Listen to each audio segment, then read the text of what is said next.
Chicken pakora বাচ্চা থেকে বড় সবাই খেতে কিন্তু অনেক পছন্দ করে, তাই আজকে ঘরে বসে অনেক সুন্দর চিকেন পকোড়া বানিয়ে নিলাম আর আপনাদের সঙ্গে শেয়ার করলাম। 3 পিস পিঠের মাংস নিয়ে এগুলো কিউব করে সমস্তগুলো কেটে নিব।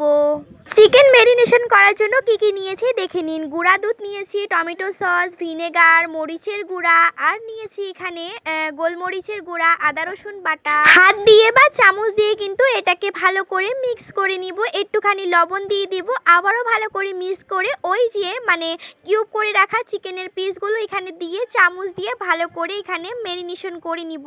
এখানে নিয়েছি ময়দা, কর্নফ্লাওয়ার, গোলমরিচের গুঁড়ো, লবণ আর হচ্ছে মরিচের গুঁড়া, এগুলো দিয়ে সমস্তগুলো কিন্তু ভালো করে মিক্স করে নিব।